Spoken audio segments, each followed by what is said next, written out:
Hello good morning ಎಲ್ಲರೂ ನಮಸ್ಕಾರ. ನೋಡಿ ಇದೇನು ಹೇಳಿ, ಜಾಕ್ ಫ್ರೂಟ್ ಸೀಡ್, ಹಲಸಿನ ಹಣ್ಣಿನ ಬೀಜ. ಸೊ ಇದನ್ನೇ ಯೂಸ್ ಮಾಡ್ಕೊಂಡು ಇವತ್ತೊಂದು ಚಟ್ನಿ ಮಾಡುವ. ಯೂಶ್ವಲಿಗೆ ತುಂಬ ಜನ ಏನು ಮಾಡ್ತಾರೆ, ಈ ಸೀಡನ್ನ ತಿನ್ನಲ್ಲ, ಬಿಸಾಡಿಬಿಡ್ತಾರೆ. ಸೊ ಆ್ಯಕ್ಚುಲಿ ಏನು ಗೊತ್ತಾ, ಈ ಸೀಡ್ ತುಂಬ high rich in fibre. So ತುಂಬಾ ಒಳ್ಳೆಯದು ಕಾನ್ಸ್ಟಿಪೇಷನ್ ಇರೋರಿಗೆ, ಐ ಮೀನ್ ವೆಯ್ಟ್ ಲಾಸ್ ಮಾಡಬೇಕು ಅಂದ್ಕೊಂಡವರಿಗೆಲ್ಲ ತುಂಬಾ ಒಳ್ಳೆಯದು ಇದು.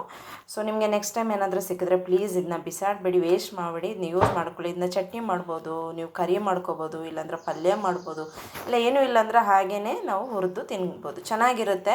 ಸೊ ಆ್ಯಕ್ಚುಲಿ ಇದನ್ನ ನೋಡಿ ನಾವು ಬಿಸಿಲಲ್ಲಿ ಒಣಗಿಸಿಟ್ಟಿದ್ದೀವಿ. ಸೊ ಈ ಥರ ಬರೀ ಸಿಪ್ಪೆಯಲ್ಲಿ ಮಾತ್ರ ನೋಡಿ ಈ ಥರ ಬ್ಲ್ಯಾಕಿಶ್ ಕಲರ್ ಚೇಂಜ್ ಆಗಿರುತ್ತೆ, ಒಳಗಡೆ ತುಂಬಾ ಚೆನ್ನಾಗಿರುತ್ತೆ. ಹಾಗಾದರೆ ಬನ್ನಿ ನೋಡೋ ಹೇಗೆ ಚಟ್ನಿ ಮಾಡೋದು ಅಂತ. ಫಸ್ಟ್ ಇದನ್ನ ಹುರ್ಕೋಬೇಕು, ಚೆನ್ನಾಗಿ ಹುರ್ಕೋಬೇಕು.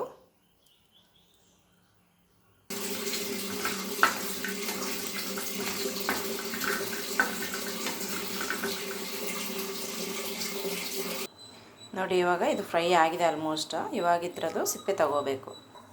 ನೋಡಿ ಈ ಥರ ಸಿಪ್ಪೆ ಈಸಿಯಾಗಿ ಬಂದ್ಬಿಡುತ್ತೆ. ನೋಡಿ ಈ ಥರ ಇದನ್ನ ಇವಾಗ ಮಿಕ್ಸಿ ಜಾರಿಗೆ ಹಾಕ್ಕೊಂಡು ಮಿಕ್ಸಿ ಮಾಡ್ಕೋಬೇಕು.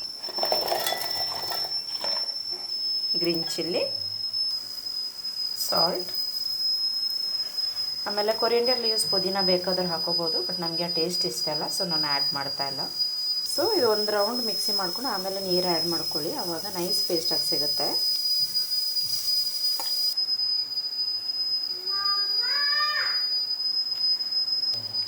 ನೋಡಿ ಚಟ್ನಿ ಆಲ್ಮೋಸ್ಟ್ ರೆಡಿ ಇದೆ. ನಾನು ಇದಕ್ಕೆ ಹುಣಸೆ ಹುಳಿ ಹಾಕಿದೆ, ಸಾರಿ ತೋರ್ಸೋಕ್ಕಾಗಲಿಲ್ಲ, ಸ್ಕಿಪ್ ಮಾಡಿಬಿಟ್ಟೆ. ಇವಾಗ ಇದಕ್ಕೊಂದು ಒಗ್ಗರಣೆ ಹಾಕ್ಕೊಳ್ಳೋ.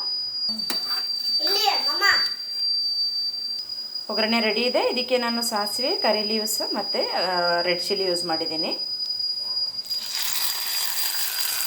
ಒಳ್ಳೆ ಮಿಕ್ಸ್ ಕೊಡುವ. ನೋಡಿ Jack fruit seed chutney ready ಇದೆ. ಇದು ದೋಸೆ ಜೊತೆಗೆ, ಇಡ್ಲಿಗೆ, ರೊಟ್ಟಿಗೆಲ್ಲ ಕಾಂಬಿನೇಷನ್ಸ್ ತುಂಬ ಚೆನ್ನಾಗಿರುತ್ತೆ. ಜಾಕ್ ಫ್ರೂಟ್ ಸೀಡ್ ಸಿಕ್ತಲ್ಲಿ ಖಂಡಿತ ನೀವು ಒಂದ್ಸಲ ಟ್ರೈ ಮಾಡಿ. Okay, thank you.